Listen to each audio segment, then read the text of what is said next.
अब चलिए एक बार खबरों की तरफ आगे बढ़ते हुए बात करेंगे दत्तात्रेय होसबोले की, जिन्होंने कांग्रेस पर जमकर हमला बोला कि आपातकाल के लिए माफी मांगी कांग्रेस, समाजवादी और धर्मनिरपेक्ष शब्द को हटाने की मांग की है। संविधान की प्रस्तावना से दोनों शब्द हटाने की मांग की गई है। तो ये तस्वीरें हैं आरएसएस महासचिव दत्तात्रेय होसबोले जब कार्यक्रम में शामिल हुए। इस दौरान संविधान की प्रस्तावना से समाजवादी और धर्मनिरपेक्ष शब्दों को हटाने की मांग की। साथ ही उन्होंने कांग्रेस को 50 साल पहले लगे हुए आपातकाल के लिए माफी मांगने की भी सलाह दी है।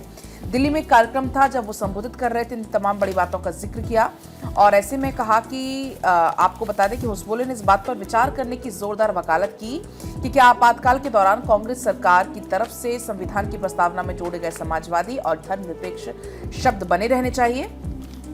उन्होंने ये भी कहा कि इमरजेंसी के दौरान बड़े पैमाने पर जबरन नसबंदी की गई। तो साथ ही उन्होंने आपातकाल लगाने के लिए कांग्रेस से माफी मांगते हुए उन्होंने कहा कि जिन लोगों ने ऐसा किया है वो संविधान के प्रति लेकर आज घूम रहे हैं, लेकिन उन्होंने अभी तक माफी नहीं मांगी है।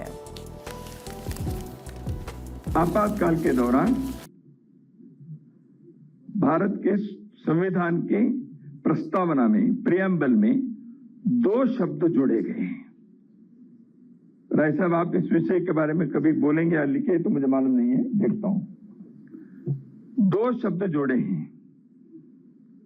हम सब लोगों को मालूम है सेक्युलरिज्म और सोशलिज्म के, वो प्रस्तावना में नहीं थे, पहले प्रियम्बल में नहीं थे। उन 2 शब्दों को जोड़ा है। प्रियम्बल शाश्वत रूप से है।